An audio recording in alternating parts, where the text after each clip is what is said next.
Hey everyone, welcome to another episode of the Petropod. And this time we've got a karting team as well. A little similar to the previous team we spoke to, as both these teams are kind of named and refers to a bull. This is Bullz Racing from BMS College of Engineering. And we've got Daniel Joseph as well as Sujith from their team. Daniel and I go way back to first grade. He was one of the, actually the dude who I first met who actually liked cars just like me, and we'll get into a bit of that later. And Kevin just dropped off, but he'll be joining us too. Why don't we start off with introductions? Tell us about yourself before we get into a bunch of stuff. Why don't you go, Sujith? Hi guys, this is Sujith. I'm the current captain of Bullz Racing. I'll be the captain after Daniel.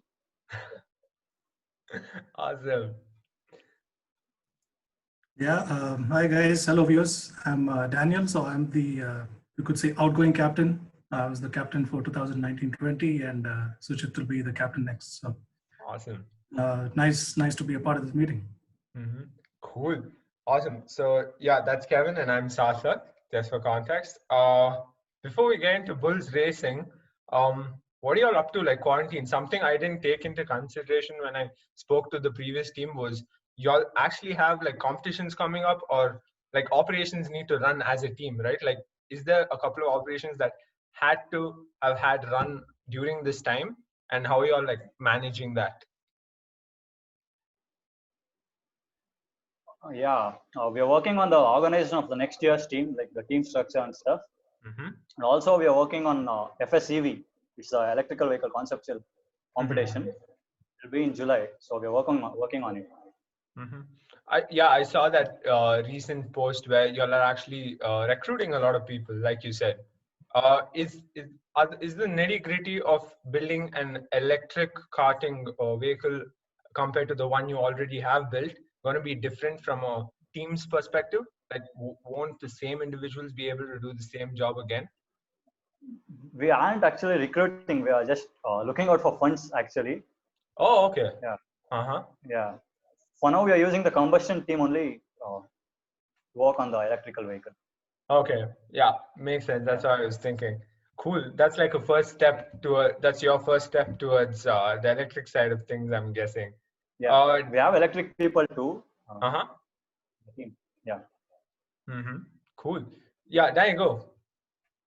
Yeah, so I just want to clarify, the karting team that we had started was basically Bullz Racing itself. Like the thing was, we could go into the history of the team maybe sometime, I mean, in another question, but basically the karting team was basically our Bullz Racing team itself. We decided to go for the karting competition because, it's a relatively inexpensive like competition to go for. And we wanted to use that experience to finally jump into Formula Student, because originally we were a Baja team. So we started back in the year of 2010. And so since then we were a Baja team, and then Baja is a pretty difficult competition in the sense that you need a lot of funds and you need a lot of experience as well. So for just that 1 year in 2017, we decided to go for a karting competition. We finished top 20 out of 125 teams. For our first attempt, it was pretty good. So now actually, since 2017, we are building towards a Formula Student team. So that's where we are right now. So what Sujith was talking about is the Formula Student Electric Vehicle Challenge, hosted by the same organizers of Formula Bharat. So that's our basically to give us experience to move on to the electric side of Formula Student. Cool. Yeah, talking about the history of the team, this team, I think that means you joined the team precisely like 6 years after it was established. Can you like give us a little bit on the front of what's changed, the outgoing captains in the previous years? How much did they contribute to the knowledge you have today? Yeah, so I joined in the year 2016. So 6 years since it was formed. So I would say, like, since the club started in 2010, a lot of things have changed, especially to do with the infrastructure side of things. When the team started in 2010, we didn't have a garage. Like basically the car was built in other places. You could say pretty much the chassis, the whole vehicle was assembled outside of college. And only when it was done, it was brought inside. But then we had to fight hard for a position in college because the unique thing about BMS is it's one of the oldest institutions in India. It started in, before independence in 1946. So the issue with Baswantgudi and that area is we can't expand the campus. So it's pretty much landlocked, and then finding a garage for ourselves was pretty hard. But eventually we found a place in college, and that's been our garage so far. So we've been to, let's say, 3 or 4 Baja events so far, 1 karting event. And because of COVID, our Formula student, our first event was not possible. But we do plan on going for Formula Bharat in the coming years. Cool. Awesome. So it seems like based on what I've heard, you all have been consistently attending Baja, right? So probably most of your years, like in the past 4 years, you've been involved with the team. How was that specific event for you all? Well, when I joined back in 2016, that was our last Baja event, and we were taking part in the electric part of Baja. So that was the e-Baja competition. Okay. Right, because when we wanted to go for Baja, that was in 2013 or 14, the team decided that the combustion portion of the competition would be extremely hard for a first-year team to do well at, because you have close to 200 plus teams back in 2014. So the electric event was pretty small at the time. You had like 10-15 teams taking part. So the captains back then took the decision that, okay, let's go for the electric event. And we took part in, I think, 3 electric Baja events. So we have a lot of experience with building electric Baja vehicles. And coming to my experience in the team, I was only part of one. That was the last one. And that did pretty well. Like Baja is basically, it's basically a 2-tier competition in the sense that you have a virtual event and you have the actual event. So the virtual events is like 6 months before the actual event.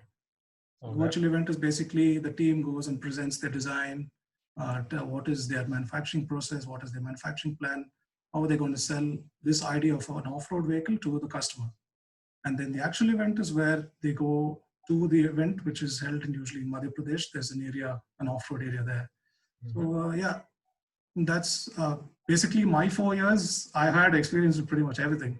I was part of a Baja build. I was part of a go-kart, and I was part of a former student build.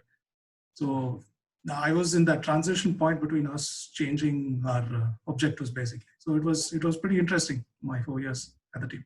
That's cool. So you got to taste a bunch of stuff. That's awesome. Oh yeah, absolutely. Yeah. Sujith, what about you? So you're going to take on the role of captain soon. Yeah. But until this point, what role did you play in the team?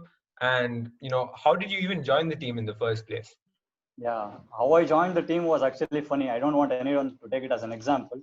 Go for it. So how I joined was, after you recruit the people, there's a meeting that you hold to talk with them. And I didn't take part in the recruitment process, actually. There was this friend of mine who was actually selected, and then he attended the meeting. I had some work with him, so I attended the meeting with him. And then I found the club interesting. Before that, honestly, I didn't know about Bullz Racing. Oh, okay. I found the club interesting, and then they were creating the WhatsApp groups back then. So I just gave in my name, and then I started to work for the club. Whoa. Yeah. So we have a lot of situations. Yeah, we have a lot of situations like that where people, for some reason or the other, don't take part in the recruitment process, but they join later, and somehow, because of their passion and enthusiasm, they just stay on in the team. So we don't make it a hard and fast no. We just see, okay, who's the most interested, who's willing to put in the work, and then they eventually, take better roles in the team.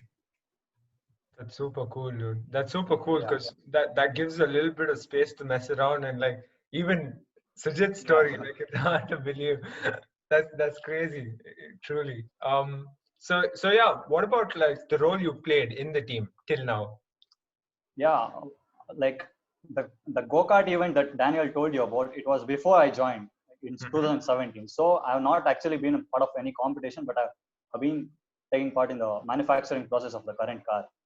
Oh, okay. So I worked on the chassis, and then now I'm working on about everything in the car. Awesome. How excited are you to become the captain of Bullz Racing? Yeah, it's exciting about the management process, but apart from the technically, it's cool actually.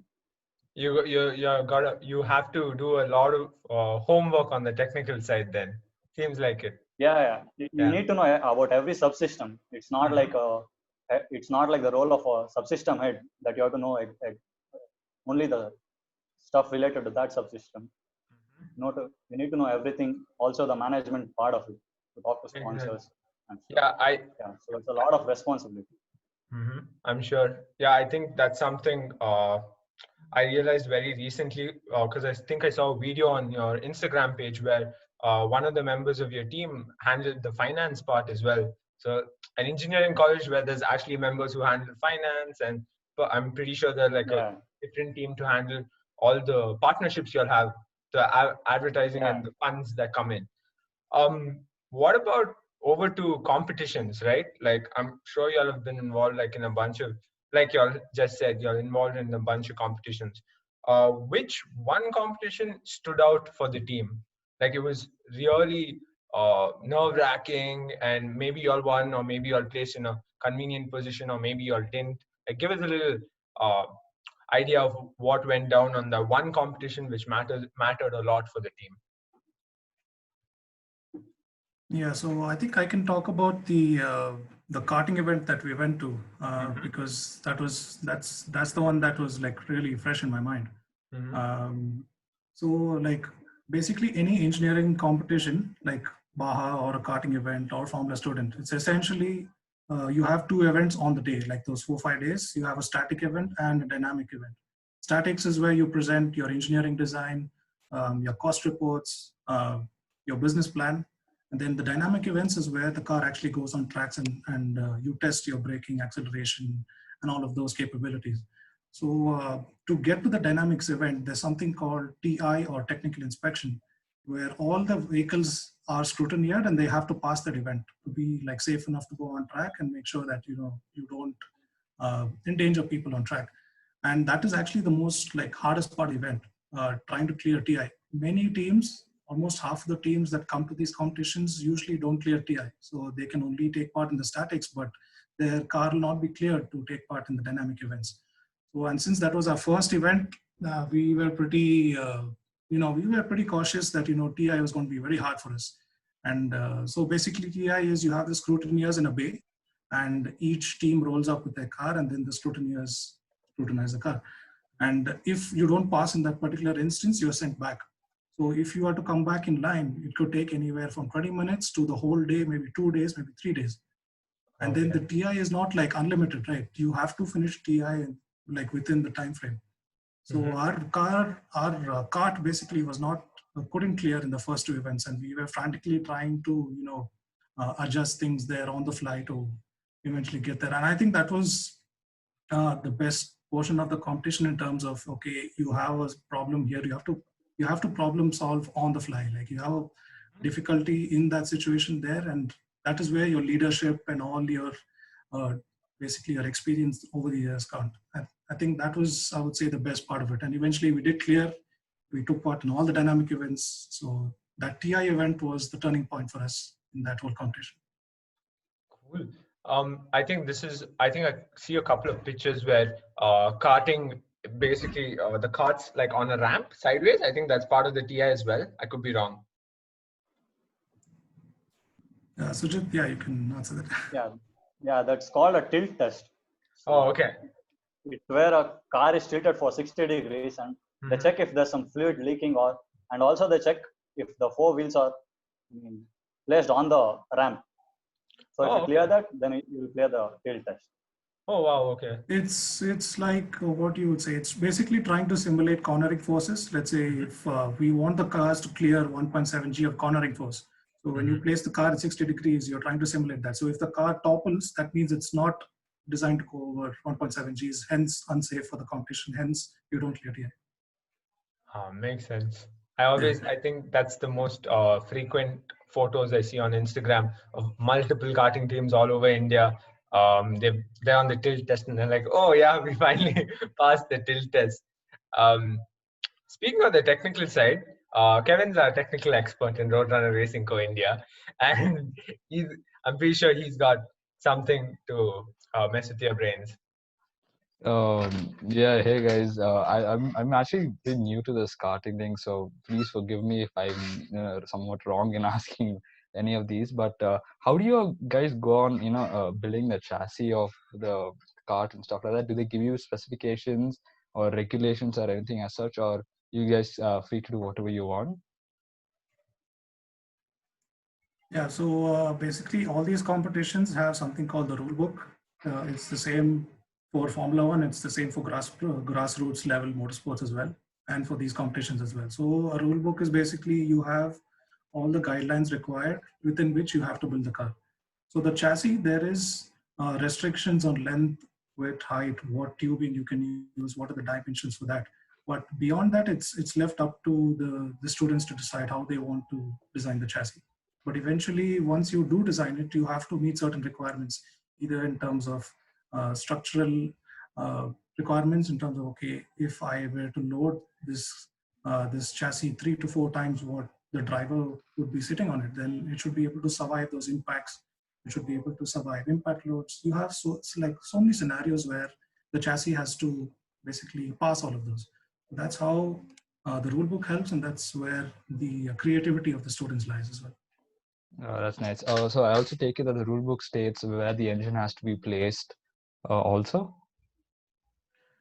For a kart, there is some, what you could say, restriction in terms of, okay, you can't place it on the front or have a front wheel drive kart, but usually you can place it anywhere on the back or next to the driver. So there is some freedom there. Yeah. That's nice. That's really nice. And the engines, you guys have to build them, or you get sponsors to sponsor you all for an engine? So in the rule book, they usually state something like this. So for this competition, we have a 135cc limit on the engine. So you can get any engine below that limit, or you can design one yourselves, or you can import, you can do anything. But yeah, you basically get engines. Usually teams don't design a kart engine unless you're in Germany or Austria and that's your project. So most of the Indian teams just buy like something like a Briggs and Stratton engine. That's a pretty good engine for a kart, or like a Bajaj Discover engine. Any bike engine can work. Like anything under 135cc is doable. Yeah. Yeah, that's nice. And then you guys can adjust with the rear engine. Rear wheel drive or the front wheel drive, and everything. You guys have to deal with it. You just get buy the engine, and then that's really nice. That's nice news. So yeah, back to you, Sarthak. Anything else you want to ask? Yeah, curious question all the time. Who gets, like, how, maybe Sujith can help me out with this. Who gets to decide, or like who selects? Is it like a team effort, or is it just considered by whoever's the oldest? Who gets to sit in the kart and drive it? Yeah, we have a driver selection test for that. So whoever gets the fastest lap time can go. Oh, okay. And it's not just about driving, it's about knowing your car, how it runs. Oh wow, okay, I didn't know this. Okay, awesome, cool. Yeah, I was always curious, like, you always get to see one dude who's driving, but I'm pretty sure that the whole team's filled with automotive enthusiasts, that everyone's gonna fight for that spot most of the time. Yeah, cool. It's not just about driving. You need to know how the car runs, and you need to be able to manage to repair it if it stops working. Yeah. It's about knowing the technical aspects of the car. Even as a driver. Oversteer and all the stuff. Yeah. Okay. Anything y'all wanted to talk about, just in general? Could be about karting, could be about anything in the automotive world. Yeah, so what is going on in the automotive side of things with respect to India, given the current scenario? Like I was listening to your previous podcast and you were talking about the delay with Bharat Stage 6 and the decline of car sales. So what's going on at the moment? Yeah, so on the automotive part of India, all the production is, ramping back up. all the company cars. BMW was the most recent to open their Chennai plant. And yeah, everything's coming back to normalcy, and sales are slowly racking up. It's going to be slow for sure, given the economy and everything. I think probably something we were super surprised about was how Maruti Suzuki managed to deliver like 4,000 cars or something in the month of May. Peak COVID situation. Yeah, yeah. So we were surprised about that. Other than that, car launches are happening virtually. Everyone's moving to like apps for even service, buying the car. They've made it more accessible like that. And yeah, I guess everyone's like digital first all of a sudden. And yeah, that's pretty much it. I was expecting something on the lines of motorsport though. Well, yeah, India and motorsports. It's yet to be a match made in heaven, but yeah. But something I wanted to say about that was really in a couple of these super corner parts of India, there are some crazy things happening. I don't know if you all know about the RFC, the Rainforest Challenge, where off-road vehicles actually off-road vehicles go in muddy areas, all rivers. It's too crazy. It's like a take from the RFC in Malaysia, and like we barely know about it, but it actually exists and it happens annually in India. So I think that's something. There are events like that happening in Mysore as well, near Mysore areas. It's just dirt races and stuff like that.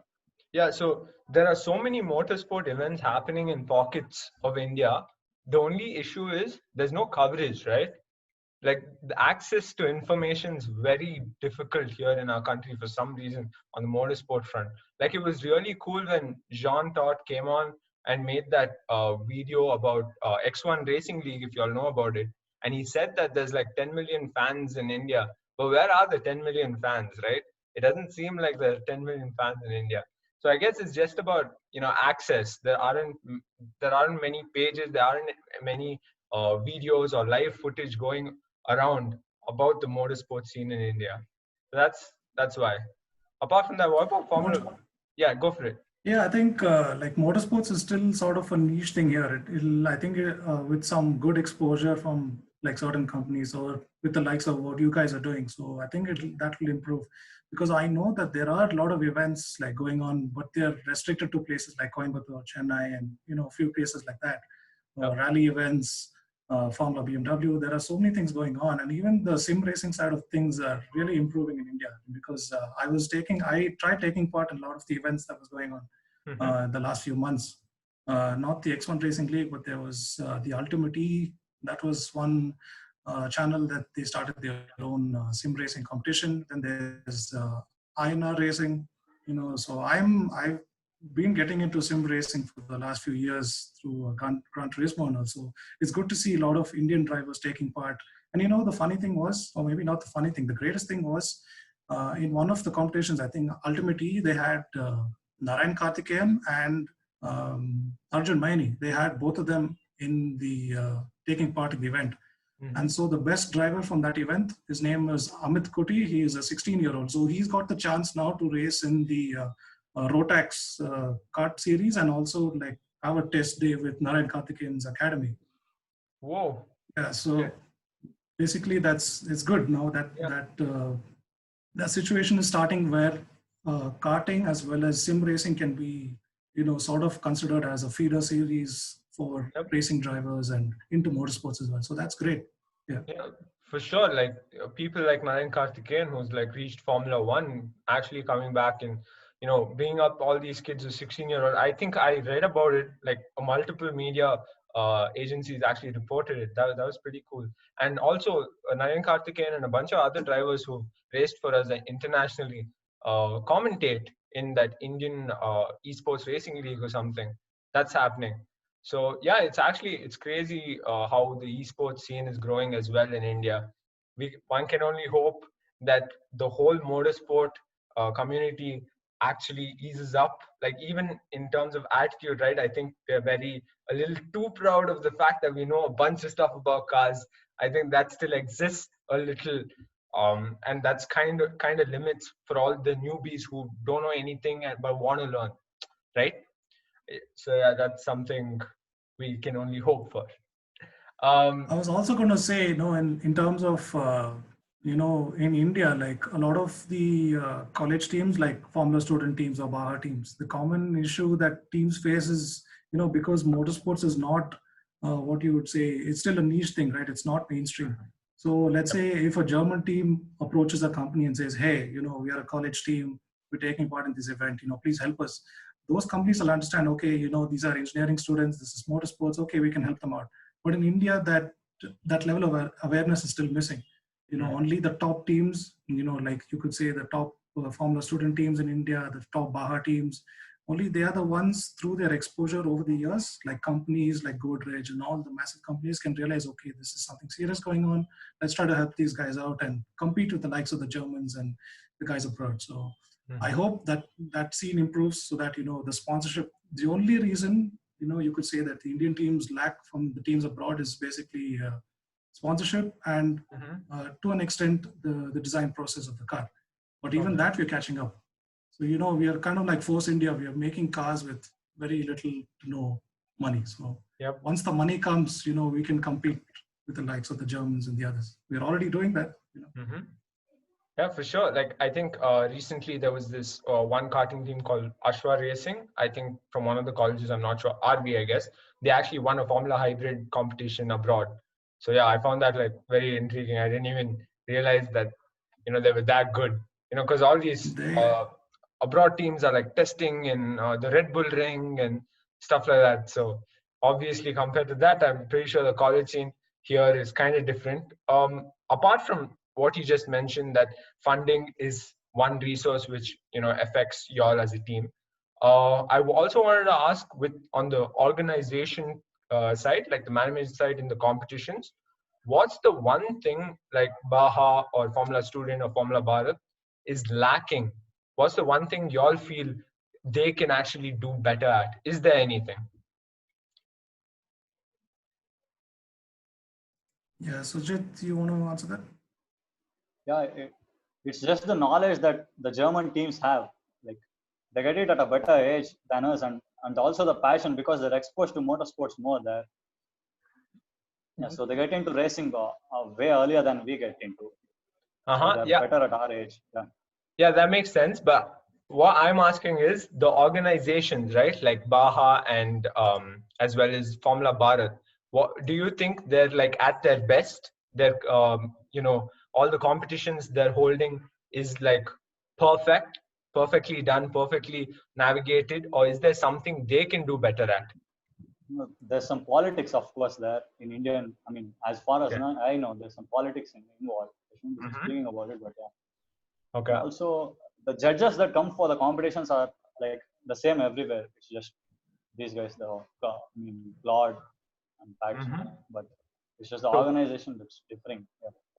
Okay. Also, on the previous question, the difference between Indian teams and the others, like the best Indian teams, there's this competition called FSG, the German Formula Student Competition, and the West teams there, there's a track there, and the West teams take about 59 seconds. Daniel showed me that. Yeah, the best teams take 59 seconds, but or the German teams, and the Indian teams, the best Indian teams take about 2 minutes to complete the track.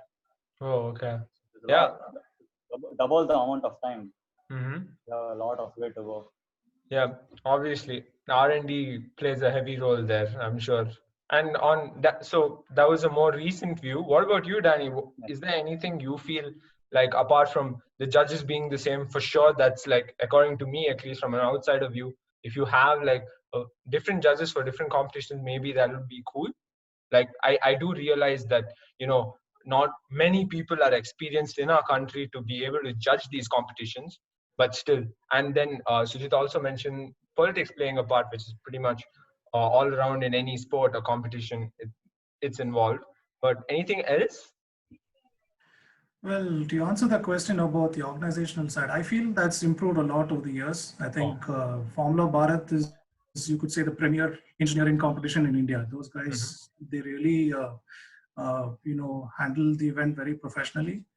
But the issue that comes with that is, as Indians, as Indian teams, we need to step up to the plate as well, because Formula Bharat is also now has, you could say, is almost on the level of FSG in terms of organizational capabilities. But the Indian teams also need to ramp up their efforts and improve as well, right? So the organizational side, I think things are improving a lot. It's very extremely professional. The judges are really good, but I think it's going to take some time for the Indian teams to improve as well.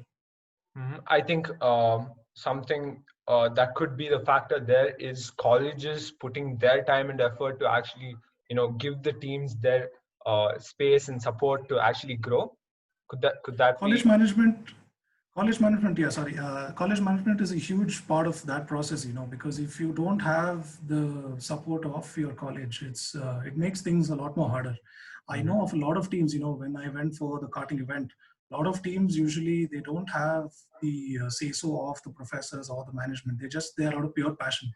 And that can last for one event, but if you want to grow as a team, if you want to improve, if you want to represent your college, you need to have, it just takes one professor to change the whole dynamic of your team. You have one professor who's like, yes, I believe in your team, I support your team, I want your team to go forward. Everything changes because we leave in 4 years. Like, imagine if you have engineers in F1 or an automotive company who have to leave like every 4 years, right? It's impossible to keep progressing through and improving, iterating on your previous designs. But if you have a professor or management who's keeping track of things, who's saying, okay, this is where we are today, the next batch of students should take it to the next level, and they maintain that.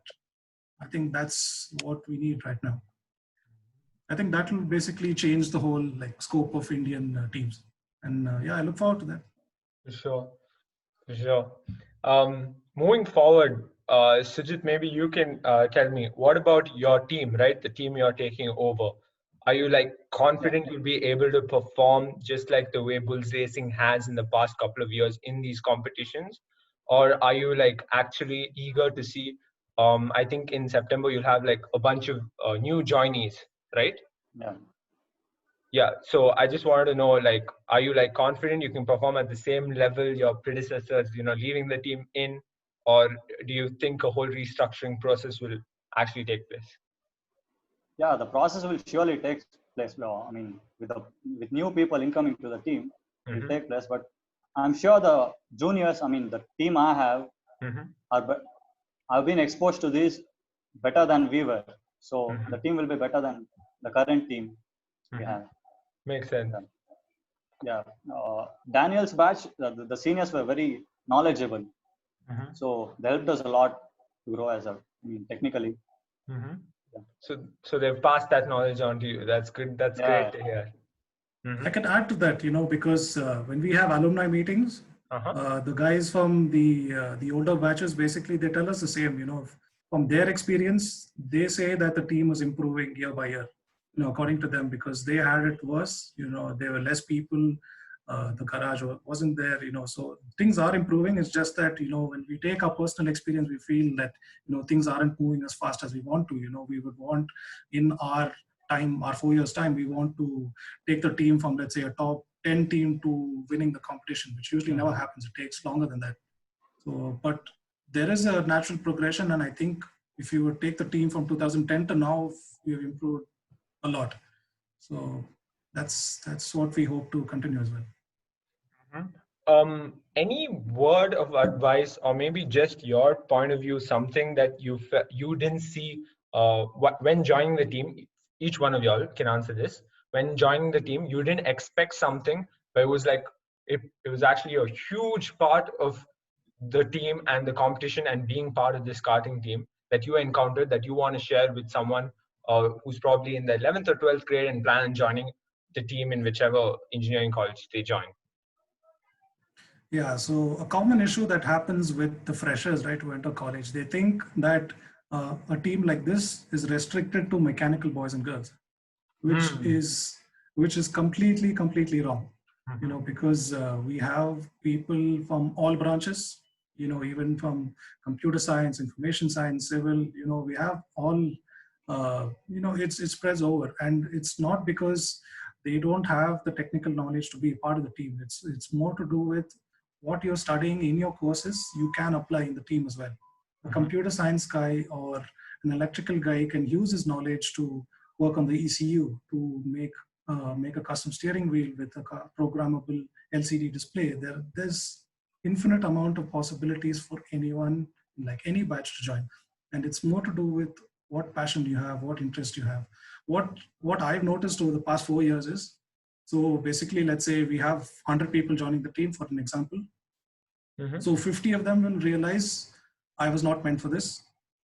And then the other 50 will say, this is very interesting, I would like to stay in the team. Out of that 50, 20 would be like, okay, I'm very interested, but this is pretty hard, but somehow I'll manage. Then you have another 10 where, this is my life, I want to do this for the rest of my life. And then you have those 1 or 2 where basically they stay in the garage all the time. So that's basically how it works.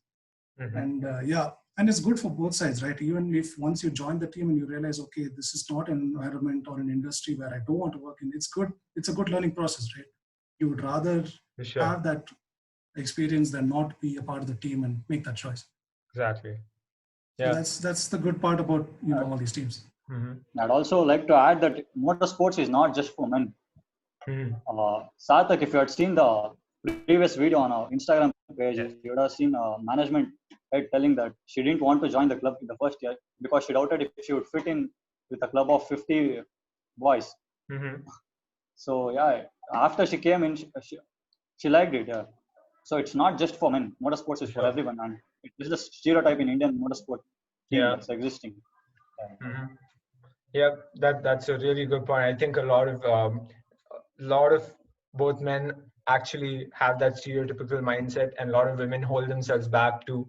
So that's why that video you were talking about is the video I saw, and I was actually pretty impressed. Cool. Yeah, I think a lot of teams are, drawing their mindset. A lot of teams are working really well now with both men and women involved. Awesome. We had a really good time. Honestly, thank you so much for joining us, guys. Hopefully, we really want to come and meet you in person, spend some time with y'all, with the whole team, and actually get a little bit of footage in. And we're doing a bunch of stuff with the whole karting scene in India, and we'll talk about it offline. But just thank you for joining us. Cheers, guys. Sure, Sarthak. Nice talking to you. Yeah, thank you for having us, Sarthak, and thank you, Kevin. This was a good conversation. Yeah.